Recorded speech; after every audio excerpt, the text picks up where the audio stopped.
Anyways, this is another edition of getting flamed by internet fans for hating everyone's favorite artists. Yeah. But this is the first time that somebody went back on it because they realized they were stupid. Yeah. Yeah. Yeah, that was pretty funny. Yeah. Just don't be stupid. Be reasonable. Be reasonable, people. It's not that hard. It's not that bad. True. Yeah, well, we're going to talk about what everyone that listens probably wants us to talk about, which is the dogs. For all of them. It's every dog. There's something for each one of the individual dogs. Yeah. Yeah. In totality. For all the dogs. It's for each one of them. But we've got some other exciting stuff to cover.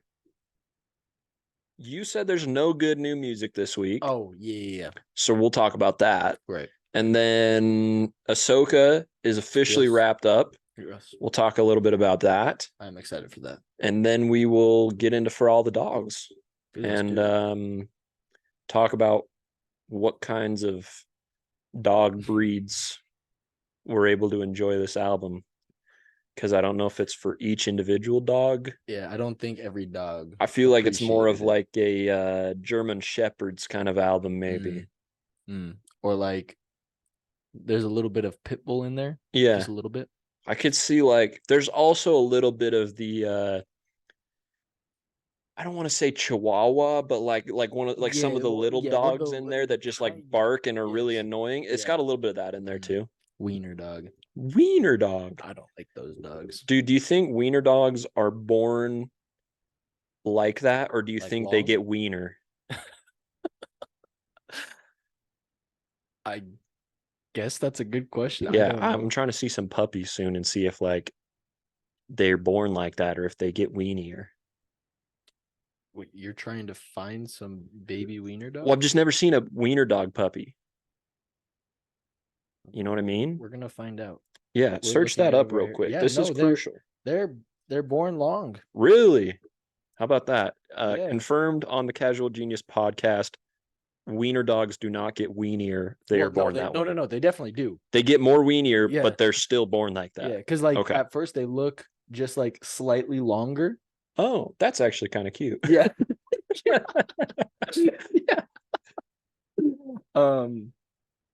Yeah, they're just like a little longer. A little elongated. But yeah, so they definitely get Yeah.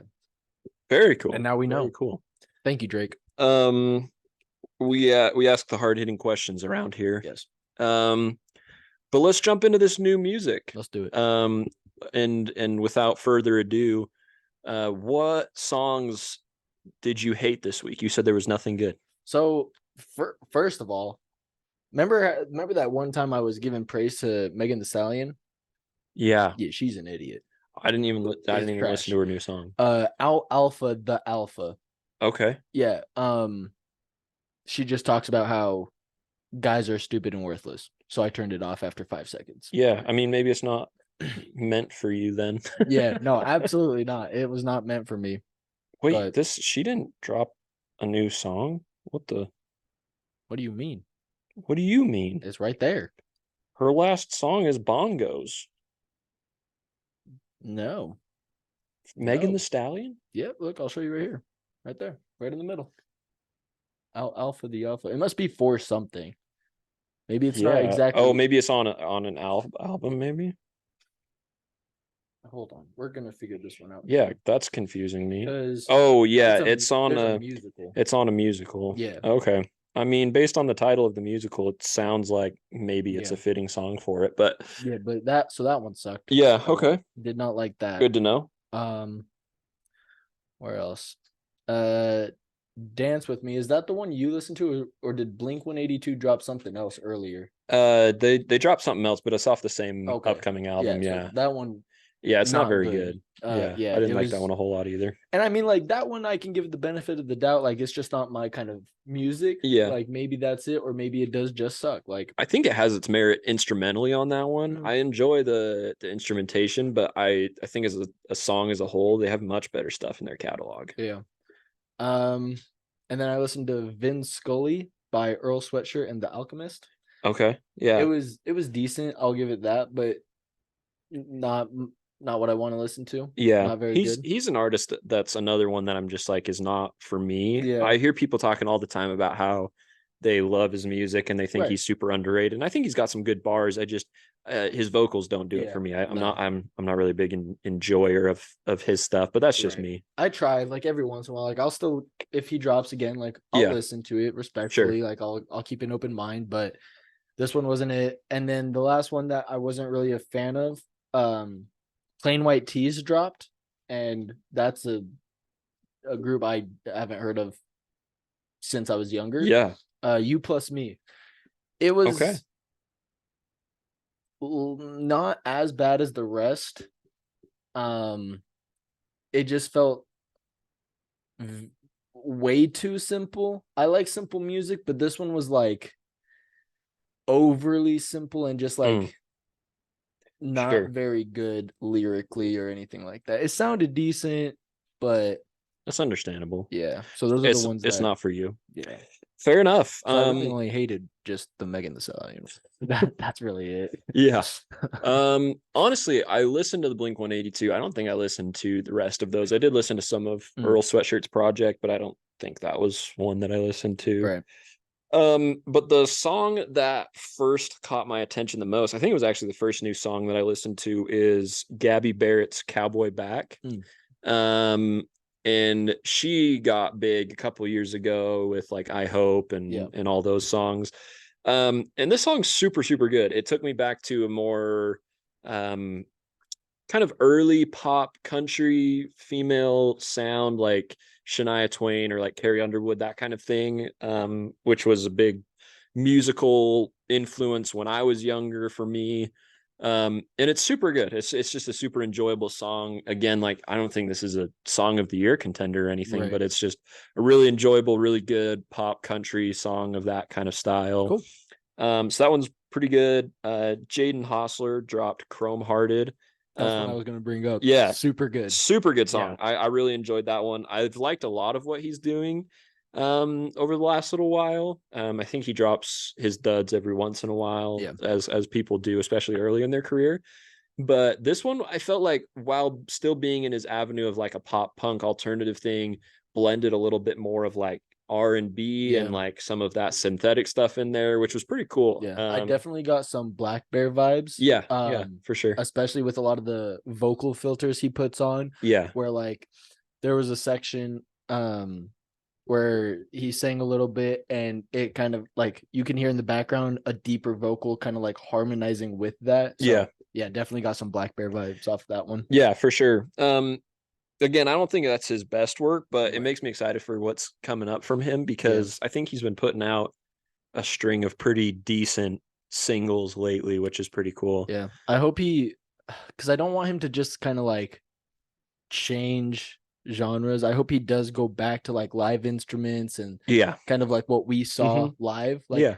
because I'll still say that's one of my favorite albums, hands down, Yeah. was his. It's one of And the so, as far as like new pop punk artists on the scene, it's one of the better yeah, new albums from a newer artist right. for sure. So I just hope he kind of like doesn't just change avenues. I hope he brings some over with Yeah. whatever he tends to do. But Yeah.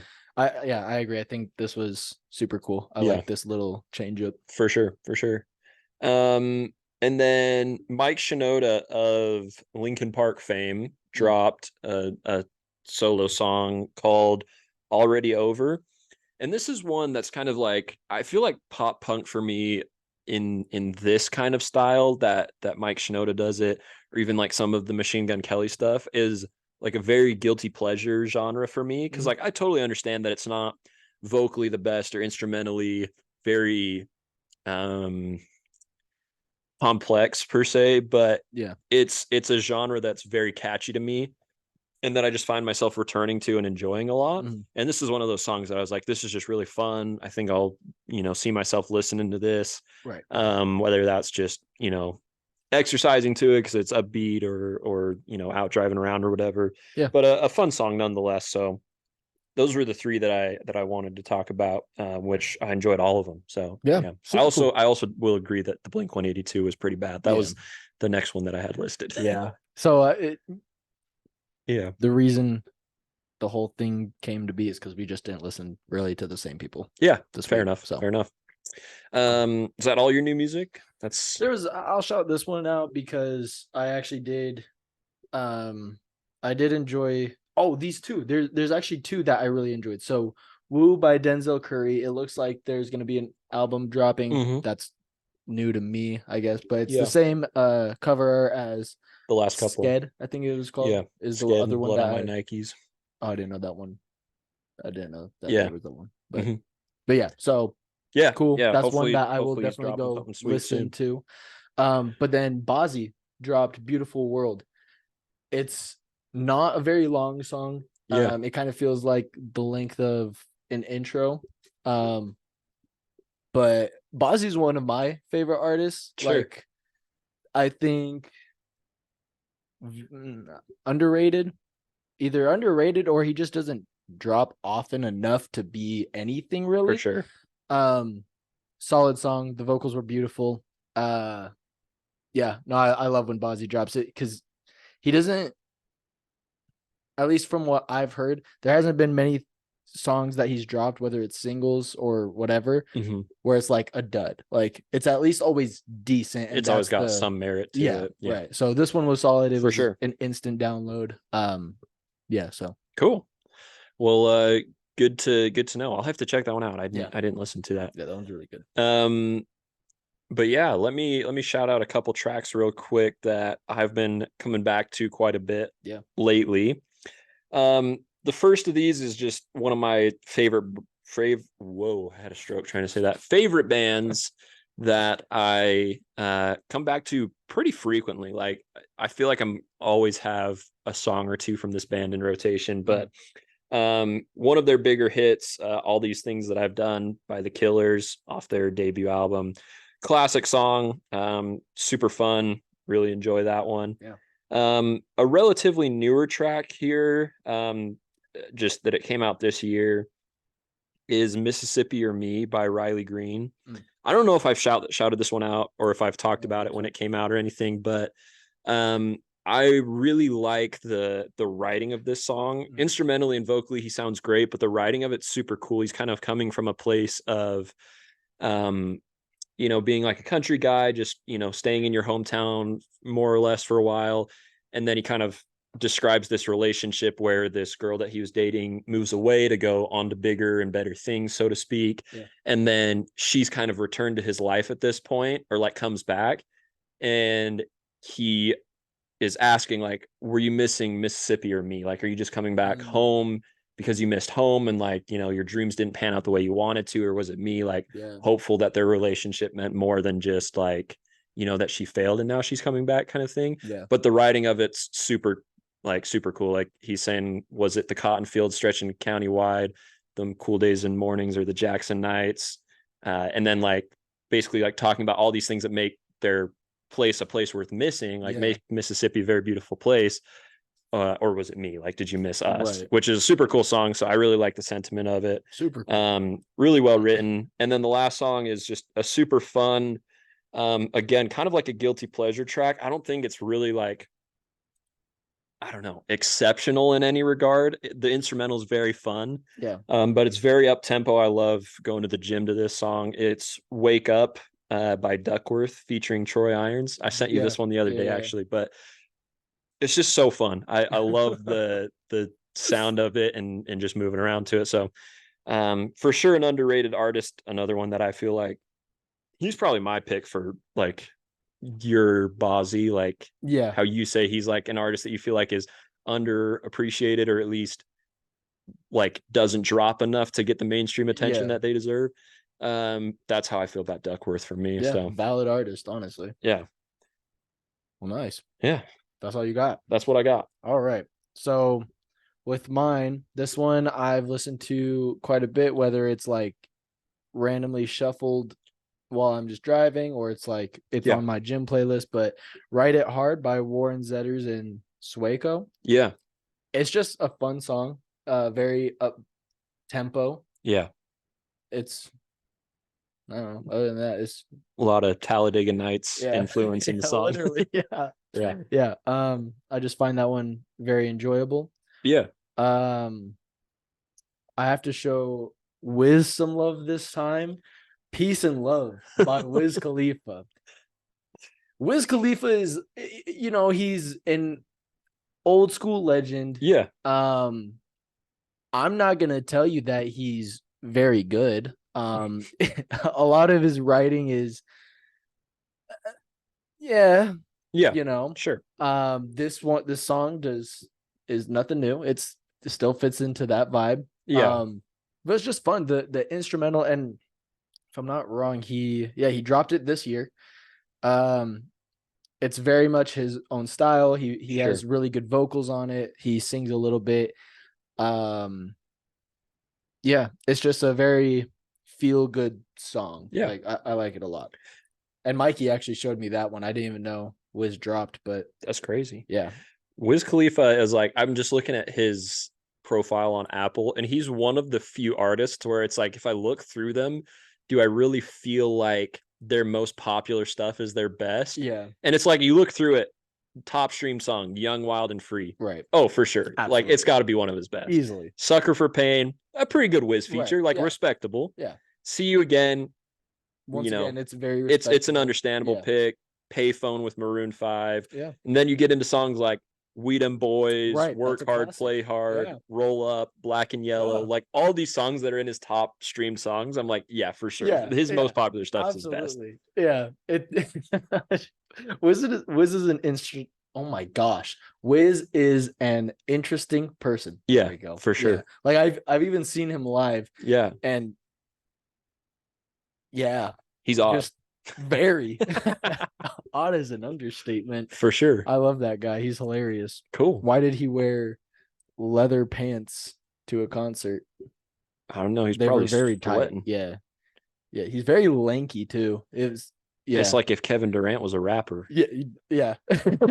Precisely. Very cool. Yeah. And then the last one is another song that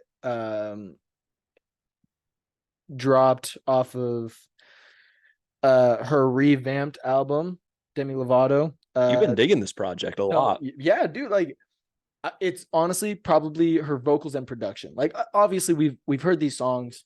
Yeah, they were solid when they came out. Like, some of her best works. sure. But it's like a new fire like has lit, and Yeah. it's like something totally different, but it's the same. And I don't know, I just really appreciate it, especially because it's doing so good, at least in my eyes. I Yeah. think these are, if not the same, then better than Yeah, the originals. I would agree. I have high praise for Demi now with her vocals. They're some of the best vocals I've heard in a very, very long time. Impressive. Like, I honestly think Yeah. Tell Me You Love Me, there's probably better vocals on this one than Heart Attack. And I like Heart Attack better than Super this cool. one. Yeah. Yeah. So I'm excited for, I don't think all of it has dropped yet. I but think it did. Oh, yep. So I will be going. You'll be going through it. Yeah. Cool. I cannot wait. Awesome. So yeah. And that's what we've been listening to. Yeah. All right. Well, I mean, we'll if you want to check out any of these songs, they're going to be linked down in the description wherever you check this episode out. So you can do that if you want. And we'll get into For All the Dogs in just a minute, but let's recap some of Ahsoka now that the show season 1 is over. Yeah. I'll start off by saying, like, before we jump into any like crazy spoilers, if you haven't really watched it, Right. but as far as like new shows, like a show that's new, that's just starting, and I've been watching it as it's coming out, this is for sure one of the better ones in recent years for me. Like, absolutely. I see the merit in like The Mandalorian. Like, I understand why it's a very enjoyable show to a lot of people. Mhm. I myself enjoyed a fair amount. I haven't fully watched like every Marvel show that's come out, though I think like WandaVision was pretty good. Yeah. I enjoyed a lot of Moon Knight and a lot of Hawkeye. Um, but like this one for me was just a little different. Like it was a different edge, and I enjoyed a lot more of it than other recent TV shows that I've liked. Like a big thing that I feel like studios with when it comes to a lot of shows, I feel like the problem is trying to find the pace to drag out a story. Yeah. A lot of the times it seems like you'll start out slow and then, start picking up pace, the story gets moving, and like that's kind of like the good formula. But then you have shows like what is it called? Secret Invasion, where it's like leading up. That's it. Yeah.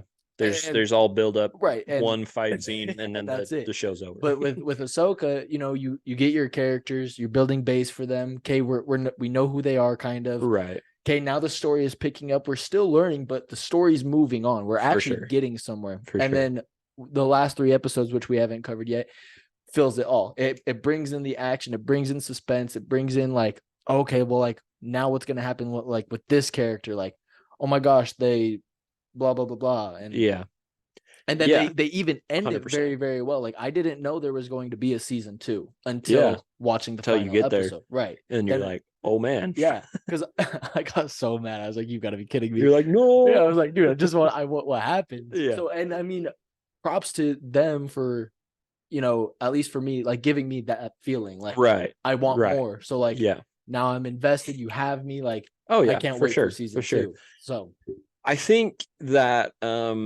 this show definitely benefited from building off other pre-existing storylines and fandoms. Like there's a lot of callbacks to the Rebels show and to Clone Wars. And honestly, I think even if you haven't seen all of those, which I haven't, like I haven't watched all of it, I kind of stopped following the Clone Wars after it left Cartoon Network and became a Disney thing after that. Yeah. But even without that, it benefits greatly from it, but it makes it a very enjoyable watch. Like you're saying, that it has that quality that's like every episode has its own, development within itself, but then all of that combines in the series to develop the show as a whole. Yeah. And I feel like too often, like you're saying, shows either do one or the other. Like each episode has its own thing and doesn't really add together to the season to make it like a really enjoyable storyline, or it slowly builds up the whole show. And so you've got episodes 1 through 5 that kind of suck, and then 6 is pretty good, 7's kind of forgettable, and then 8's like the climax, like it's a good closer. Or like Secret Invasion, just none of it's but yeah, I definitely think that this one has the timing and the pacing down, and it's a really enjoyable show.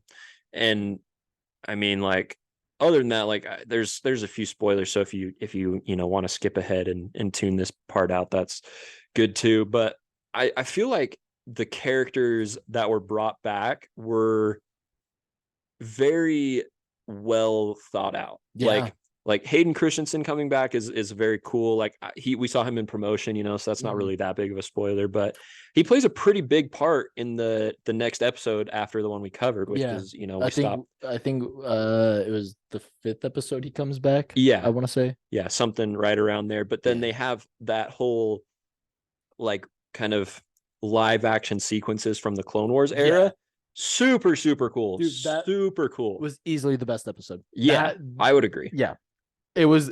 Yeah. Bro, I feel like Star Wars is very lucky to have such a big villain like Darth Vader. Oh, because I feel like it's very hard to do Darth Vader wrong. I feel like it's a very easy thing to get right because he's not very talkative. All you got to do is like just have the presence of Darth Vader, and it's amazing. Yeah. And so like they used that very, very well. Like when he's fading out into the smoke and like it like flashes and you see this silhouette. And, bro, I freaked out. I was like, holy crap.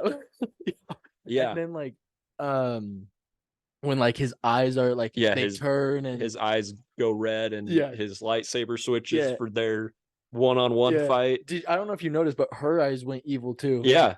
Dude, all of that was insane. Yeah. That was It's very beautifully very done. cool episode. Very well done. I feel like sometimes Marvel or just, shows in general will try to bring back characters just for the fan appeal. Yeah. Like, I don't know. I'm trying not to like badmouth some of my favorite characters by doing this, but just the first one that comes to mind is like putting Kingpin in Hawkeye. Yeah. Like I understand the character choice, and I don't feel like that's an out of place character choice for the sequence, but they bring him back and then they don't really do justice by how they write the character. Yeah. Like Kingpin and Daredevil is very, very different than Very Hawkeye, scary. and is like you're saying, a very scary, menacing villain in the show. Yeah. Which he doesn't really come across that way in Hawkeye. He's kind of like a big dude, ditzy and like, kind of goofy, and like he has like some fighting moments, but they're not really like it's nothing like intimidating or anything like that. He should not have lost any of those fights. Oh yeah. But then I think the credit that I give Disney or Star Wars is that they do bring back Darth Vader, who, like you're saying, is a very, classic villain, like a very good villain. And like you're saying, you can do things with him, like not have him talk a whole lot. I mean, if you really watch the original 3 movies, 4, 5, and 6, he's not really like doing all that much. He's not really like his presence is kind of the intimidation factor of it. And so you can just have him do that. Right. But then you bring him back in this capacity and like, have this whole sequence of him being, very menacing and very intimidating like that. Or in Rogue One, like that whole scene where they make him far more agile and mobile than he was in like the original 3. And you're like, holy crap, I understand even more why everyone would be so freaked out by this guy. So I loved bringing him back, and then bringing back a character to make a cameo like C-3PO is like, honestly, that made me very happy. It's perfect. And right? Even like shouting, like, obviously rest in peace to Carrie Fisher, who I feel like if still alive, she might have made somewhat of an appearance. Would have been a fitting cameo. Yeah.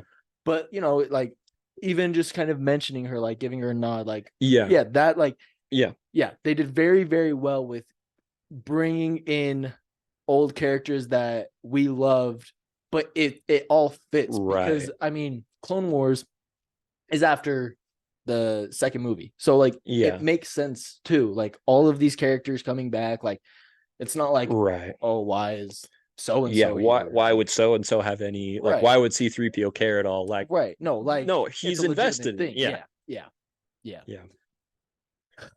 Yeah.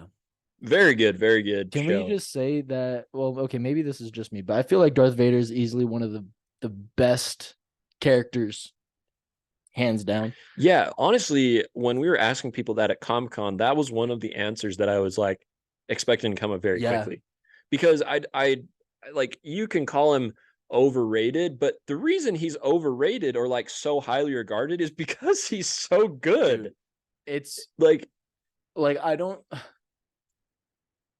The only person that, or I guess character that I have up there with, because I feel like more and more I give Darth Vader's character more and more respect. Like, he keeps climbing my charts. He's gotten to the point where it's him and Heath Ledger's Joker. Like those are 2 of the best well-written characters I feel like ever. Like for movies at least. So and I mean, if you think about that statement that you just made, the original Star Wars trilogy came out, what, 70s, 80s? Right? Somewhere around that era. And aside from that, who is really like in that cinematic villain conversation of like, they keep coming back in multiple movies and like have that menacing presence throughout a series? Right. Very few. Like even if you go Jack Nicholson's Joker, which is a pretty good villain, like if you've watched that movie, he's a pretty good Joker. But he's just in the first one, right? That's kind of the extent of him. You got Arnold Schwarzenegger's Mr. Freeze in the Batman movies, right? Or like, but the point being is that now you have villains like Thanos. Thanos has been quite a few movies. It's an understandable pick if someone's like, oh, I really like Thanos as a villain. They built that storyline up for a really long time. Or, Michael B. Jordan's Killmonger, or Heath Ledger's Joker, or you've got all these, or even like Voldemort. Like Voldemort's a very, established presence in a Mhm. movie series. But like the fact that Darth Vader's been like 50 years, man. Dude, he's 50 years. That's crazy. yeah. So I'm with Yeah. you. I agree. Darth Vader gets an A+ from me. Agreed. Um, The other Hayden characters, Christensen gets an A+ from me for this I hated the series. CGI though. Like the de-aging. Yeah. It just kind of it just I don't think weird. it bothered me as much as it bothered you. I just Yeah. don't think he's a very he's not a very old looking guy. Like I think I don't know, just put Well, some makeup on him. yeah. Like feel I like get that you need to make him look younger, but like he's not like 60. Yeah. Like you don't need to Harrison Ford the man. Like just put some makeup on him. Like, you know, if he's got some wrinkles, like, you know, you got some prosthetics. Like Right. you don't need to make the man look, you know, way younger than he Weird. is. He's not that old. Right. But Yeah. I mean, maybe he is. He was. I don't know. How old is Hayden Christensen? Because now that I'm thinking about it, when did How Star old Wars is come Hayden out? Christensen? 2006. He's only 42. Okay, he's only 42, so that's not that bad. Yeah. On the old people side, that's still on the younger side. I don't even think that's considered old. Like that's middle aged at oldest. Yeah. Like just put some makeup on the guy. Yeah. But I mean, all in all, honestly, there was some moments in the show that I felt like were. I'll just say that the budget of the show, it showed that it didn't have like a big movie budget because, you know, things like the writing wasn't, you know, peak at times, or the costumes or the CGI wasn't like its best at times. Right. So I will say that about it, but all in all, I think it's a very enjoyable show. And yeah, I mean, I don't even know what I would rate it out of 10. Just pretty solid out of 10. Yeah. I'd probably give it like an 8.5. Yeah. I don't know why. That just feels like a good solid rating. Yeah, I was leaning towards somewhere in the 8s. So I mean, I'd probably agree with you there. Yeah. But I just think it's enjoyable. I think it's a good watch. Can we just talk about how this Thrawn dude is literally blue Hitler? He's like, you know, when he's like Red Skull but blue. Yeah. So when is, you know, we got to round out the primary colors and get a third guy in there, like a green guy or something, or like a yellow painted man or something, red, yellow, and blue. Yeah, but they got to be like a genius. Yeah. Like, yeah. I can't think of anybody. Crazy though. Yeah. I mean, I feel like you kind of run into that if you're making an alien show. Like there's only so many colored palettes. Like, you know what I mean? Yeah. But when are they going to come with like a striped, you know, like a zebra painted villain or something? Hopefully never. I feel like that would hurt at least my eyes. Yeah. Like I guess at that point you're getting into kind of like was it the cheetah from Wonder Woman 1989? Like that was some bad CGI and makeup. That movie sucked.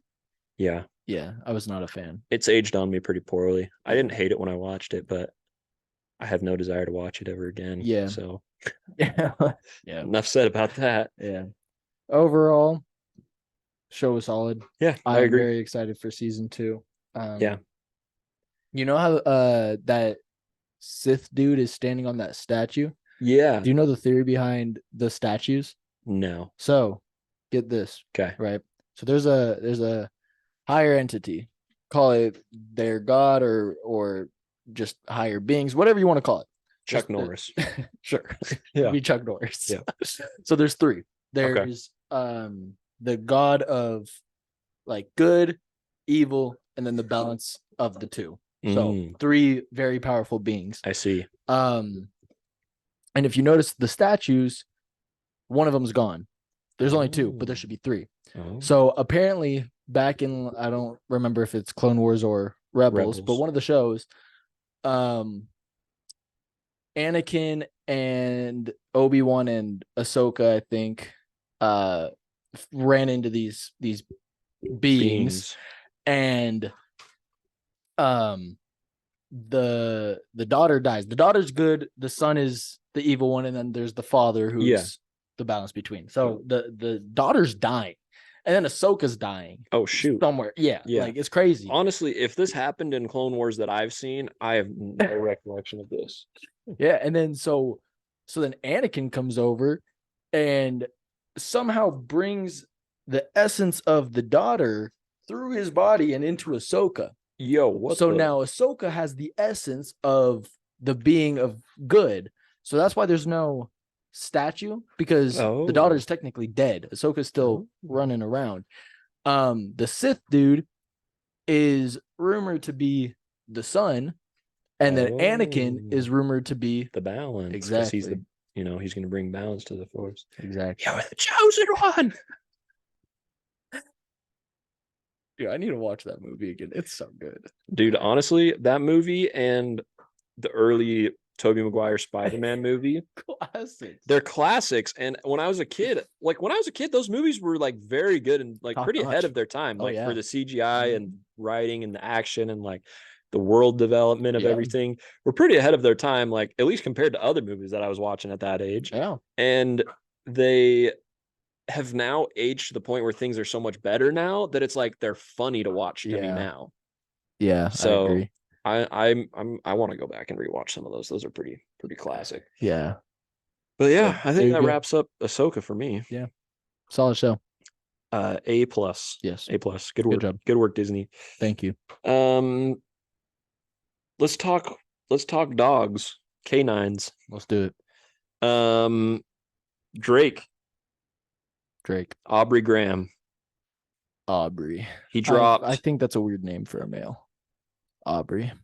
I have a cousin that's a woman named Aubrey. Exactly. So, that's why I think it's weird for a male. I mean, Canada. Yeah. They do things different up there, I guess. Yeah. He dropped the anticipated album For All the Dogs. We've been teasing it for a while now. Wow. Quite the rollout for. It feels like there hasn't been a rollout, but like there's been a rollout. You know what I mean? Like there's been one single, but like it feels like he's been teasing this album forever. Right. Like on socials, he's been like dropping hints. Yeah. And so I would agree. So let's jump into this project here. We gave it a couple listens. We've got some thoughts on it. Yeah.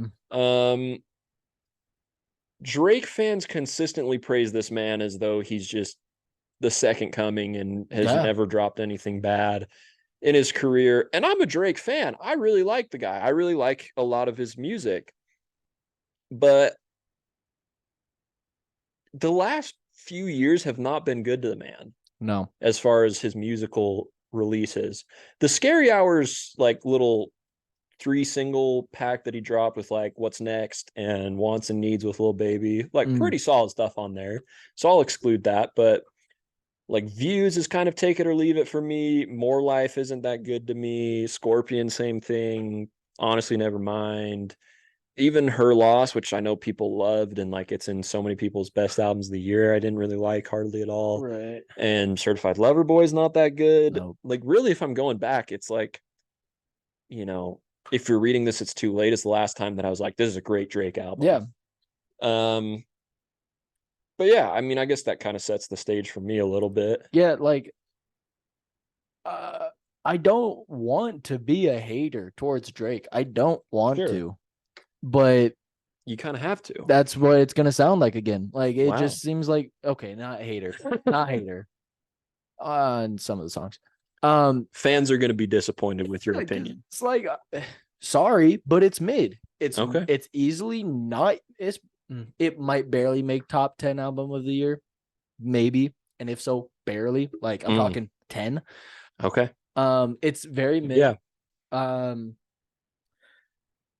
I hate this doesn't have to do anything with the music, but I always hate his cover arts these days. Like they're trash. Like it's a drawing from his 5-year-old. Oh, is it? Yeah. Is it really? Yeah. Oh, well then okay. He said Adonis, draw a picture of a dog, and his son drew it, and that's why it's the album. So I'll take that back because I didn't know that. Okay. That's valid. That's cool. You're gonna I can already tell you're gonna disrespect his son again in like okay, well, that minutes. Was trash. I don't care. Yeah, his kid on the song, it was trash. Okay. Yeah. Okay. I figured you'd say that. Because like I saw a TikTok. I didn't even know he was on it. The first time listening through it, I didn't even catch it because I was at work. So I was just kind of listening through. Yeah. And then last night I started listening to it again. But at first I was on TikTok and there was this video that was like saying, "Oh, like, did you see that Aubrey's kid was on the album? That was Yeah. hard." And he's like, "No, it wasn't. That was nope. Yeah. It was trash." Like, I was like, "What's?" No, it wasn't that good. Yeah, no. The only thing I'll say about that is it's hilarious that he sounded better on that song than other rappers I've heard drop music this year. Yeah, no. Like, that's hilarious to me. Yeah. And I will say, if there's going to be like a feature that doesn't sound good or like, oh, that's trash, it's the only understandable way to put that into context. It's a child. Yeah. Yeah. He's 5. It's okay if it's not good. It's Like, I'm not gonna give you props, because you were on it. It's still bad, but it's understandably bad. Yeah, like, and I think the critique is Drake shouldn't be putting his 5-year-old son on a song. It's not a diss towards the kid. No, the kid did better than most 25-year-old rappers are right now. It just but wasn't no, Drake just don't have. You want him to do like a little intro, like say something, that's fine, but like the man doesn't need a verse. Like what Haley did on Eminem's song, like the My Dad Went Crazy, or even Stormy's feature on Utopia. There's better ways to do so. For sure. That wasn't it. It was. I just felt like it was a mid album again. I do think it's better than. Maybe I have to go back and listen, but right now, off the top of my head, I feel like it's better than a lot of his recent projects. Yeah. Good job on the features this time, though. I'll give you props there. Like, very different. Than what you usually go for. Shout out to J. Cole. You know, that's a solid feature. SZA came back on another track, which I hoped for, and I think I like that one more. Hated the song more, but like SZA's part feature. More. Even Yeet earlier. Really, I thought you were gonna disrespect the man heavily. Earlier, probably like last month, honestly, I was disrespecting him. Yeah, and I went back and more than at least half of his verse I could understand, which is okay. I don't care if you're like a mumble rapper, as long as like at least half of it I can at least hear you what can you're get the saying. gist. Right. Yeah. The vocal performance wasn't bad. You know, some of the lines were dumb, like sure, all great. I mean, that's kind of what you expect. Yeah, but I mean, like, props to him. Like, I will say mad. I will say with his verse, I didn't love in his verse when he did the like higher pitched rage kind of sound. I didn't love that, but I really liked his incorporation on the chorus. Like him doing the chorus was a perfect fit for that song. It was solid. I didn't know he could do stuff like that. Like, that was great. Like that's what I'm here for. Drake laid down a solid verse on it. Like, all in all, not a bad song for me. Yeah, no, I agree, which is probably shocking to I'm astonished, actually. Even people like Lil Yachty, I think Lil Yachty did really good. I would agree. And then Tizo Touchdown, he did the chorus right on Amen. Solid. He also had like a little interlude on the song 7969 Santa, which honestly like it was astonishing. His vocal performance on that was astonishing. Every time I listen to that, I'm like, what the, like, that's crazy. But I want to know why Drake wasted that interlude and that Snoop Dogg like little transition interlude on such a boring song. Like the Drake song itself is so boring and so forgettable. I don't know why it was wasted on that one and not just put on like a better song. I mean, I'm sure in his mind they're all like top tier and that's why he put them out, but like just as an objective listener, that's like the Tizo part is the only part of the song that I would come back to for that one. And the Snoop Dogg interlude is cool to like transition between songs, right? But it just made me wish that he'd put it on a different song on the album. I feel like I don't really care for Snoop Dogg when it comes to like these small little features when he's like talking, because like you even look at Jack Harlow's Come Home, The Kids Miss You, whatever that album's called. Like I enjoyed Snoop's part on that. Like he didn't really rap or nothing like that. So, but I get what you're saying with Tizo. Just it could have been a lot better than putting it there. Why does Drake want to keep doing these trap ad libs on an album that's not trap? let's get it. Like, well, shut up. I don't know. Please. Like, I don't know, man. because then he'll do that and then immediately go into singing these R&B vocals. And I'm like, dude, what are you doing? Yeah. Like, calm yourself. Like, you're not appealing to any of the trap kids. This is stupid. Yeah, for sure. I mean, honestly, I think I don't like I didn't mind that as much as I feel like you probably did.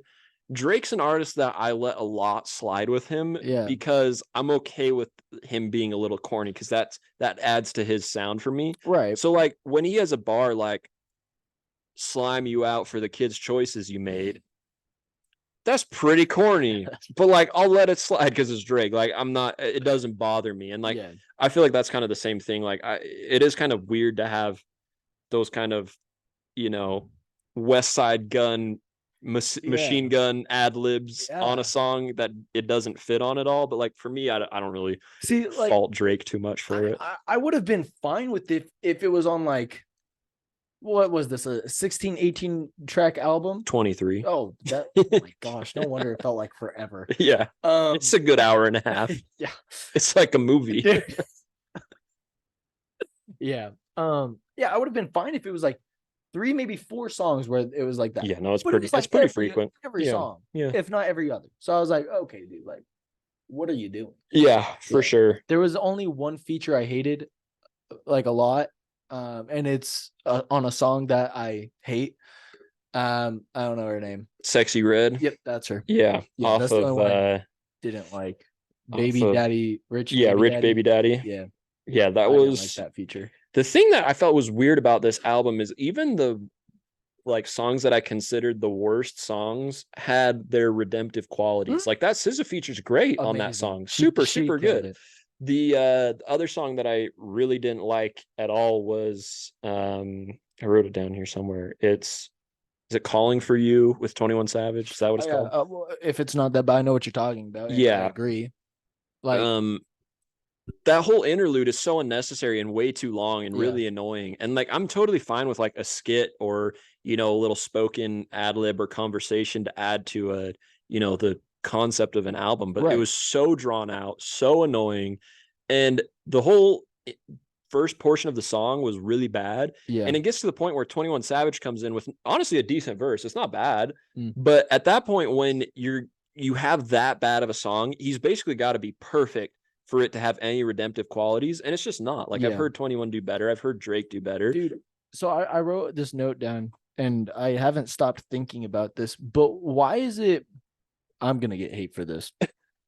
Why is it when 21 hops on anything with Drake, it sucks, but then he hops on something with J. Cole, and it's like solid. Like it's when great. 21 does? Yeah. Like, yeah. I mean, like I feel like I have some Drake and 21 collabs that I enjoy a lot. Yeah, but the thing that bothers me is I've heard a lot of really good from them for them to come with a lot of really mid stuff together. Right. Like, even Knife Talk's not a bad song that they did together off Certified Lover Boy. Their favorite collab to me is they did a song in 2016 called Sneakin'. Is honestly the first time I ever heard 21 Savage. He was just kind of starting to, pick up steam a little bit, but it's super killer. I'll have to send it to you if you haven't heard it, but it's a really good one. But anyways, I do agree. I think they have better stuff together, but just kind of to like piggyback off of what you're talking about with the features, I agree the features were really, really good. I think the Sexy Red one was really bad. I could have done without that one. I could have done without the whole interlude thing on the 21 Savage song. But I enjoyed 21 Savage's part, even though I think he has a lot better, and I think he's capable of a lot better. I like Tizo's parts on both songs. I liked Yachty's part. J. Cole, I mean, is on a great feature run. It's a perfect track to put him on. Absolutely. My grievance with that song is why would Drake put one of the like best feature lyrical rappers on a perfect fitting song and then come with like a really mid second verse? I don't know why he did that. That's what actually upset. Like I actually got pretty upset. I was like, what are you doing? Yeah. His first verse isn't bad. Like the whole prior to J. Cole's part. Yeah. Cole comes in with a great verse, which is typical. And then Drake just comes in and like starts rhyming a bunch of women's names together. Like what? J. Cole's gonna give you a good verse. It's Drake and J. Cole. It's what like 90% of the music industry's been wanting to hear. He's gonna come in with one of his best performances. He's gonna come in with a lot of energy. Drake honestly has a lot of energy on the front end. Yeah. So why are you going to come in with such a lazy verse? He's so lackluster. He's so capable of so much better in his career. And even on this album, he has much better lyrical verses and much more passionate lyrical performances. Yeah. I just don't know why he phoned that one in when he's knows what he's going to get out of the song. He knows the traction it's going to have. Dude, I honestly, that could have been a top song of the year.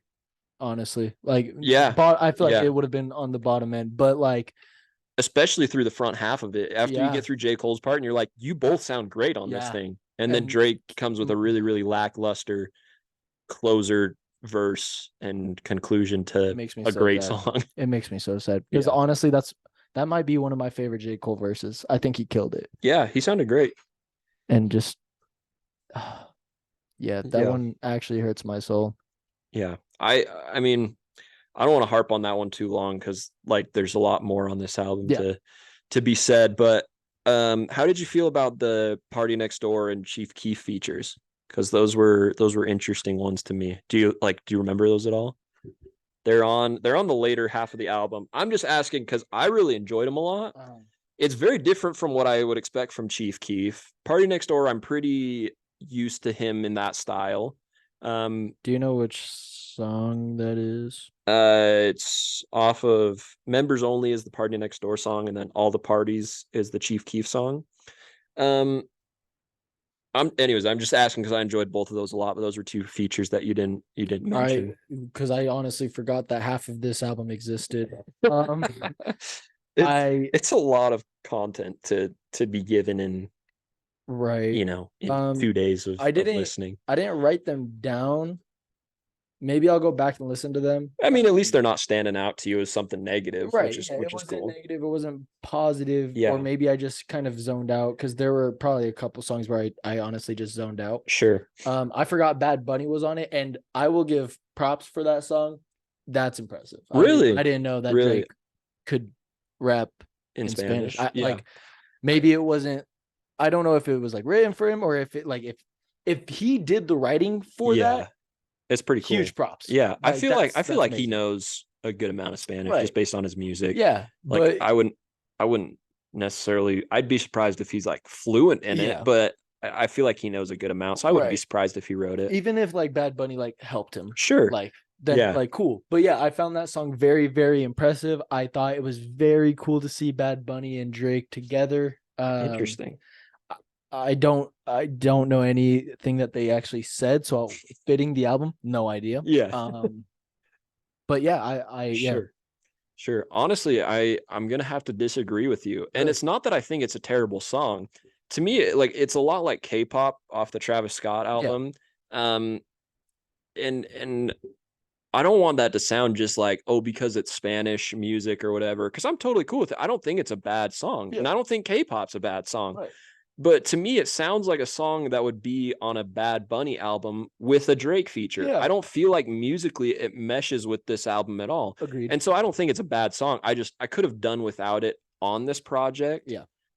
If he wants to put it out as a single, it's totally fine. I just don't think it matched the rest of the album in terms of its sound. And I wish that, to me, it feels like he probably just put it out because of how much attention he knew Bad Bunny would get on his album because he's a very popular artist. Yeah. See, I'm more like, because I don't even like the song really. Like, mainly part of it does have to do because I don't know what they're saying. Sure. But even then, like the instrumental I liked, and I just found it simply impressive that Drake is capable of doing something rapping in Spanish. Because that's not something I would expect from him. Like, he's thrown in like a Spanish line in one of his old songs. Sure. Like, but a lot of artists can do that. It's not difficult. So for him to do an entire verse in Spanish, I'm like, dude is popping off. What the heck? For sure. But I do agree. I don't think it's necessarily very fitting for this album at all. Yeah.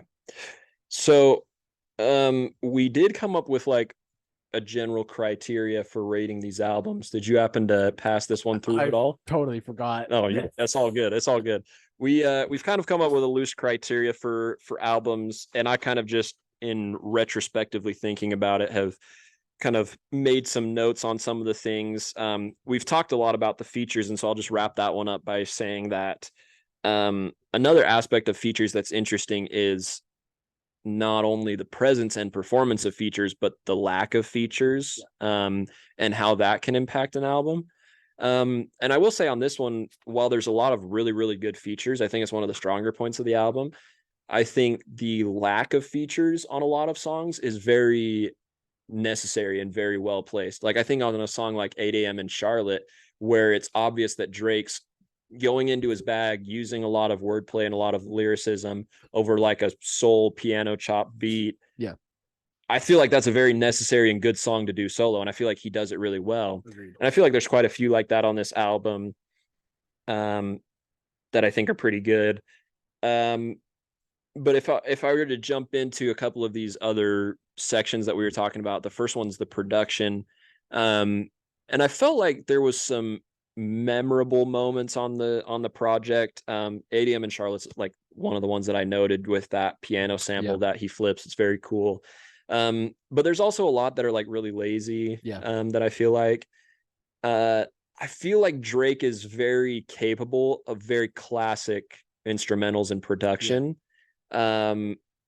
Whether that's on like Take Care with Rihanna, or Energy, or Legend off of If You're Reading This It's Too Late, Started from the Bottom, 0 to 100. Like he's very capable of having those instrumentals, and when he has an instrumental like that, it makes the song so much better to me, because his vocal performances are generally fairly consistent. Like I don't often hear him sound bad as a singer. Like whether or not I think it's a great singing performance is different, but I think he benefits from having good instrumentals. But I think there's a lot of forgettable instrumentals on this project. They were cool. Like there were a couple beat switch ups. Which was cool. Right. But I agree. Like a lot of it was just kind of like whatever. Sure. Mediocre. Yeah. And so now I'm thinking like everybody knows that Drake is very capable of classics. Like very 100%. easily. Yeah. So like I'm really getting to the point on like, why are you choosing to be this way? Like, like, is it because you already have everything you need? So it's kind of like a whatever thing, like here's something because y'all want it, or is it like, do you actually care about music? Like, would you rather just be hanging with the homies? Like you're big enough to where you can do literally whatever you want to do. So why does it feel like music is more so on a back burner for you? Like that doesn't make sense to me. Besides, like it's a money grab. Like I that's kind of what I was thinking. It feels like that. It's so unfortunate because like we talk about Drake a lot about how like, oh, you're so lackluster, like you could be so much better. We do the same thing with Taylor, and it's like, is it because people loved their old stuff and that's what they're kind of just holding on to and they don't want to let go? Like, and so they have to keep following the artist throughout everything because like they just remember the good times and they know that everything is trash. Like, what's happening? Because it's not it's very upsetting. Oh my gosh, what is going on? It's very upsetting. Like I want Drake to be good because I know he is. So what are you doing to me? Honestly, I mean, I feel like part of it is that it is a challenge once you've put out so much good stuff to surpass that or even to match it. I do hear Drake, like we were just talking before this, I've heard probably like 1 or 2 good songs on every Drake album that I'll come back to and enjoy a lot. But when you put out a 23 track album or you put out a 16 track album and 2 are good, it's not a very good success rate for someone who I've heard put out 15 out of 15 good songs on like Take Care or If You're Reading This It's Too Late. You know what I mean? But I mean, that kind of segues a little bit into the vocals on the album, because I do feel like there's moments on like Slime You Out where it's like, hey, he sounds very passionate. Like he's singing really, really well on this. And then there's other parts where it's kind of like he's just kind of talking melodically over a beat. Yeah. You know what I mean? Like I've heard you sing, I've heard you rap, I've heard you sing and rap at the same time, and you can do it really well. So why are you just doing this like little melodic? Like that's my biggest gripe with search and rescue is like come and like Yeah. there's nothing passionate, there's nothing melodically impressive about what you're doing. It's like you're like he still sings much better than I do, as just exhibited, but like I've heard him capable of better. So why are you doing it that lazily? It's like he's getting forced to do it. It's like when your mom tells you to go clean your room and you don't want to, so you're doing it like you're trudging along. Like, yeah, I guess I'll do it. Yeah, like, that's how I feel Drake is. Like, somebody's like, yeah, go on, like, come on, sing, go, you can do it, sing. Yeah, exactly. That's how I feel Drake is. I do think on this one he went back to what has made him great and made him stand out with some of these like very melodic singing choruses, but then like coming in with a lot of energy into his raps, more so just especially than like honestly Nevermind and Certified Lover Boy, and even a couple before that with like Scorpion. Right. I just enjoy hearing him approach something with a lot of energy and passion, because I feel like that's when he stands out, when he's very hungry. I think he does that pretty well on this album.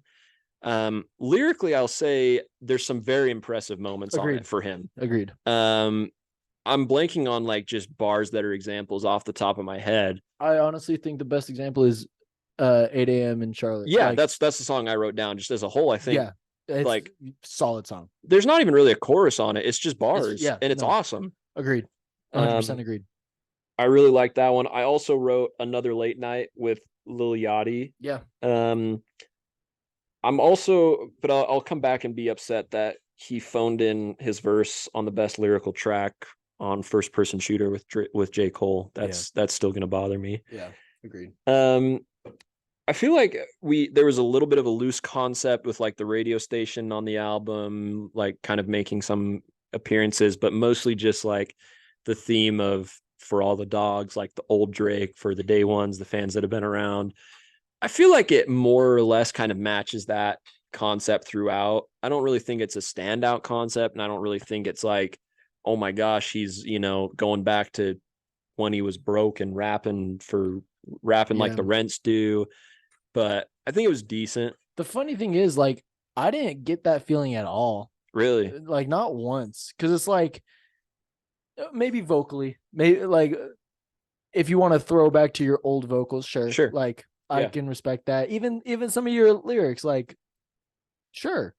But a majority of it is like, okay, well, back then, you didn't have like as many features as you do right now. Like, so there's that. Sure, like make your songs as good as you possibly can. You have those connections. Sure. Like, I'm not asking for you to go back literally and do, all of that. Right.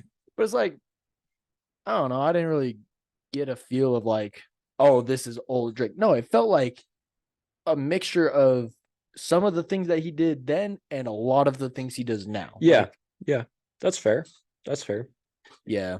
I do think it has a lot of modern flair in it, whether it's his features or the production style. Right. I think my biggest gripe with that is that, or with the album in terms of its concept or going back to the old Drake, is exactly what you're saying, is that he was very hungry on the old stuff. Like, his first two albums I don't really love, which are it's not Take Care, that's the third one. It's Thank Me Later and So Far Gone. I always forget the name of that album. Like, those aren't my favorite projects from him, but they have hits on there. Yeah. Like, he's very hungry on it. In his Young Money days with Lil Wayne, there's a lot of hungry verses, a lot of features. Yeah, they kill a lot of their stuff together. And then, he gets into what I feel like his peak is with Take Care, Nothing Was the Same. If You're Reading This Is Too Late and all that. And then he reaches that like pinnacle of where he's, at that point, he's basically the biggest artist in the world. Yeah. As far as rap goes. And then it gets kind of lackadaisical. And I do have a gripe with the fact that there's a lot of lackadaisical vocals and performances on this album, which mostly just comes across to me as that it's very bloated. I feel like he could have cut this down to 14, 15, 13 songs, or even 12, and just put your energy and attention into making those great. Right. That's really what I want from you. Like, I don't need the quantity. I'd rather have the quality. Right. Yeah. Yeah, I will just wrap up by saying, as far as that statement goes with the replay value, for a big project, there's always going to be some bloat. Like, even if I look at Morgan Wallen's project, which is one of my favorite albums this year, could it have been 18 songs instead of 36, and just you pack a punch with like the 18 best of those and then release a side B 6 months or a year later, or make 2 albums and put another album out 6 months later? Yeah, because I think there's merit in just about every song on that Morgan Wallen project. But would I have loved just a powerful 18 song punch with your best stuff? Right. Yeah, absolutely. Or Donda's an album that I like a lot, but a third of those tracks are forgettable. You can do without a third of them. This one's kind of the same thing. Like, there's a lot that I took from it. Like, anywhere from I bounce between, like, I mean, it's been 2 days, so I don't really know exactly what I'm going to be coming back to, but I bounce between like anywhere from 12 to 15 or 16 of them that I'll probably listen to at one time or another, because I think they have some merit.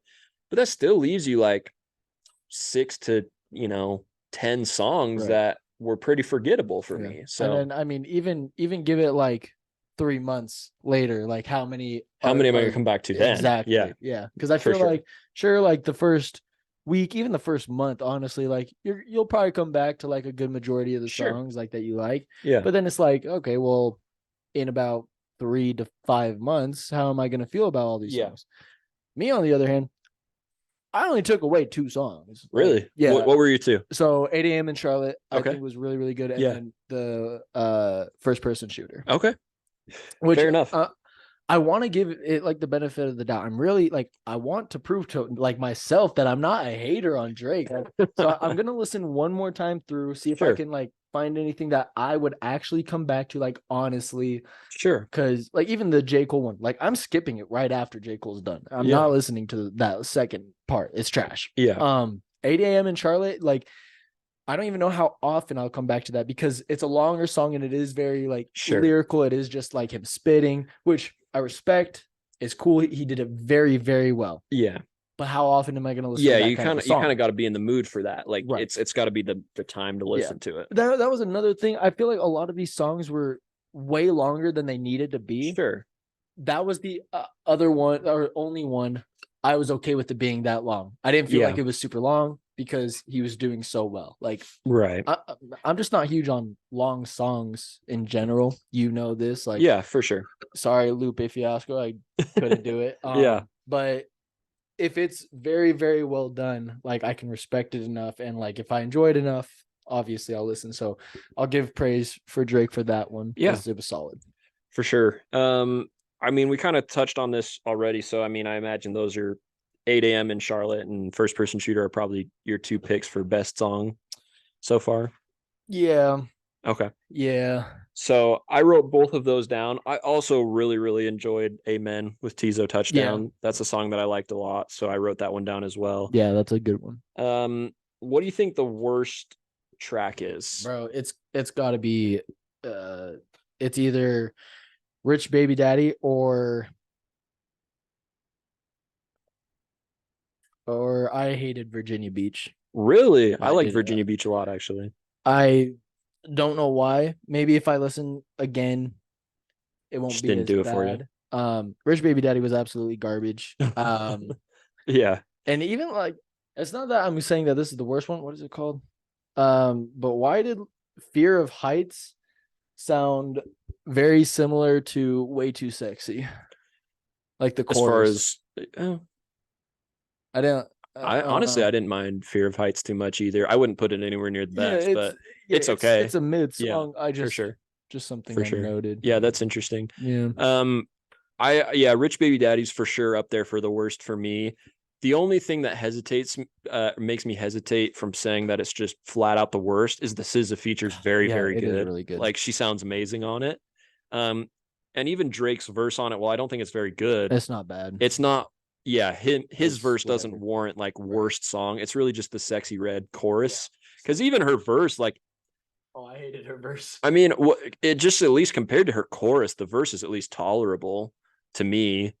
It's not very good at all, but anyways, yeah, I don't really like that song at all. But because of how good SZA's feature is, It's hard to put it. it's hard to say like it's the worst song. Yeah. But I also really didn't like "Calling for You" with 21 Savage. Valid. Just because of how long and annoying that interlude is. Yeah, that's a decent one to choose. Yeah. I also wasn't the biggest fan of, where is it? Bahamas Promises. I just didn't really vibe with it all that much. I feel like there's a lot of times where I feel like I'm listening to just the obligatory Drake island track that he just puts on an album to have an island sound. It's like, dude, this doesn't fit on this album.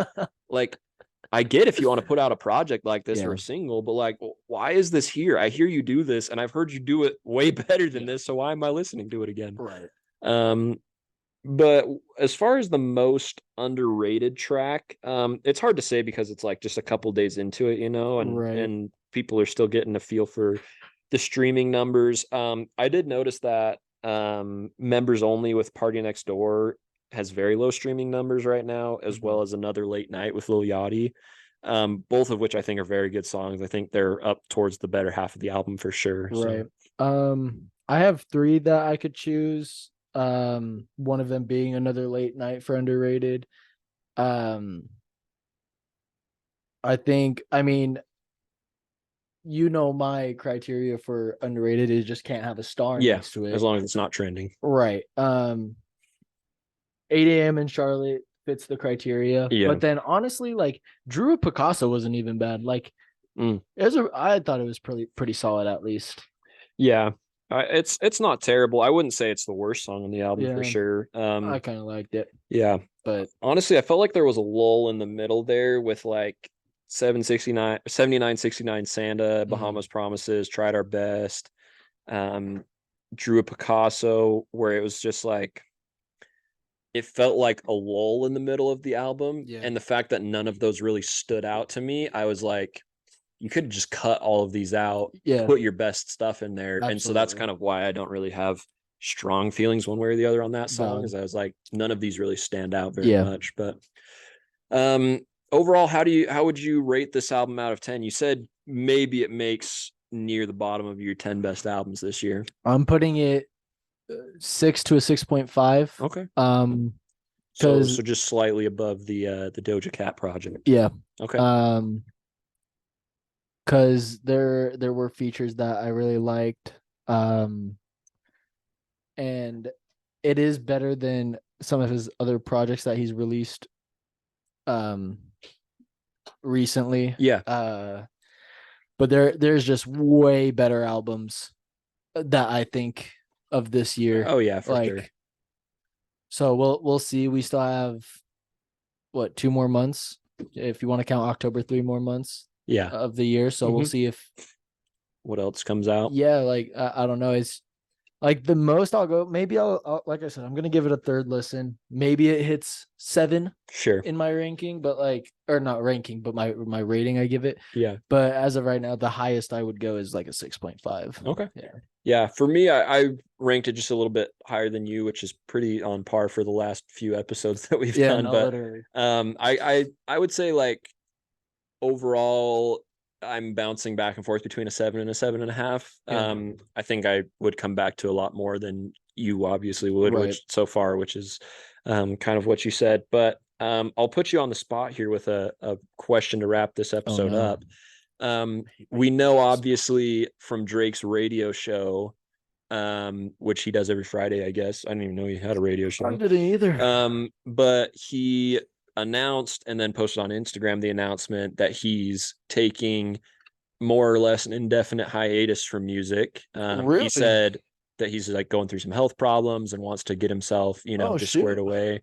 Just had some like chronic health stuff, nothing like, he said like nothing major, but Oh, just okay. wants to get it figured out and like Good for just, him. get feeling better.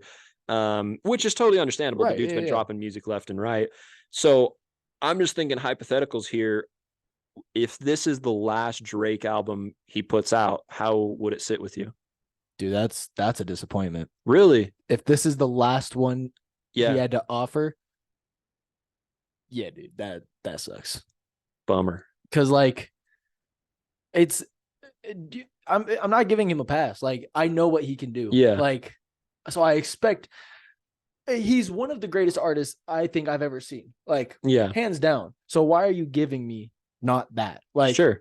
you're up here, that's where your bar is Yeah. gonna be. I'm not like you can fall a little bit, it's I'm not expecting you to Yeah. stay at that level. You don't need to put out your best project every Right. time. But when you go from here to here with other people that I don't care for, then it's like, oh, what are you doing? There's a big gap from old you to like now you. Fair enough. So Fair like enough. I think he did great on the features, picking out the features. I think he did have some solid work in this album, but it's like you have more. Like Interesting. there's something better. Yeah, I hear that for sure. I think for me, the only like, just when I was thinking about that myself, I was like, I think I wouldn't say I'd be stoked or like pleased with it, but I think I'd be okay with it being his last album. Only because I think it's a lot better than everything in the last That's valid. like 7 years that he's put out. Yeah. Maybe I'm exaggerating a little bit. It's not a disappointment because you're right. It is better than a lot of the recent albums he's put out. Yeah. But he's capable of much better. Yeah, it just wouldn't sit well with me. Like I'd be like, okay, whatever. Like, so be it. But yeah. I don't know. Fair enough. Fair enough. I definitely see the sentiment there, and I will agree. I think he's capable of much better. I think, like I said, the only reason it passes as okay if that's his last project for me is because it's much better than what I've heard. And so it's like, instead of hearing him fall off on an honestly never mind if that's his last project, I can be okay with like, okay, you were declining and you took a little step up. I'll take what I can get. That's kind of what it is for me. Like, I feel like if he would have done something worse than this project, I honestly think I would have been more okay with him if that was the last one, because it's like, all right, you have nothing left to offer, just like, quit. Just get out now. Because like it's kind of how I feel with like Lil Wayne. Like, we'll see how this album goes. Carter 6. If it's not good, dude, just call it. Like, if you want to, you've had a good career. Let's just like if you want to keep having fun with music, like you're doing great with features. Keep doing your features. Like that's cool. But even honestly, if Eminem came out today and was like, I'm done, I would be like, honestly, respectable. Dude, you've been here for a while. Cool. Like, you put out some good work, some classics. Right. Lately hasn't measured up. So let's just good call it good. Good call. Don't go any for lower sure, than for sure. But yeah, I don't know. I hope that he does come with something, whether that be like a small mixtape in the future or maybe, as long as it's a shorter album, dude. I just can't keep doing these long albums from him. That's just a personal preference, not even Doc towards Drake. But I'd be okay with it. Like, I would like to hear him do something and have just a ton of fun with it and make like a really fun 6 to 8 track EP.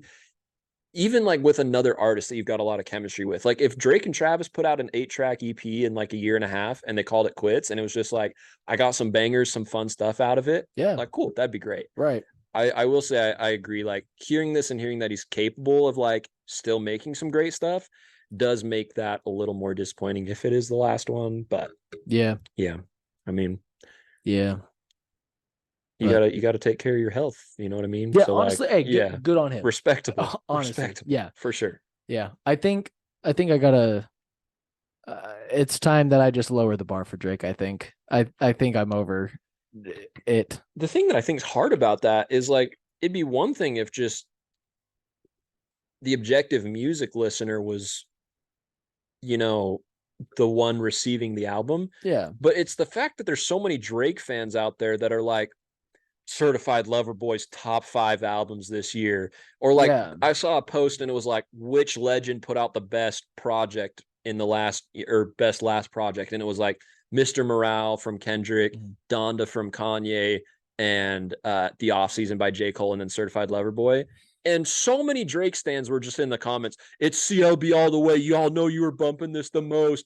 No, that was by far the worst. Landslide worst.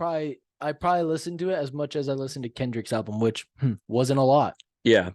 And the thing is like, it's for different reasons. Like the Kendrick album, you're like, it's got the quality. It's just not a replayable album. Besides like one song. Yeah. Die Hard. Yeah. I love that song. But anyways. Anywho, that's all I got for Drake. Yeah, I'm over. We'll be moving on from there. We're going to have a spooky conversation next week for Halloween. Yeah. For all the cats. For all what? Halloween is for all the cats. Guess so. It's for the felines. Dude, what if Kanye just dropped For All the Cats or something just to troll Drake? Honestly comedy. That'd be hilarious. With a bunch of like remixes of Drake songs that were just trash. That'd be hilarious. Yeah. Anyways, anything that you want to leave our listeners with for this week? No. Ahsoka good, reasonable. Drake Dees. Yeah. Be reasonable in the comments. Yeah. Or hate us. I don't really care. It's funny. Yeah. All right. Well, we'll be back next week. We're gonna be talking about The Creator, hopefully. New movie. It's been a while since we did a movie, so it'll be exciting. Yeah, I'm stoked. All right. We'll catch y'all next week. Goodbye. Cheers. It's for the canines. Dogs.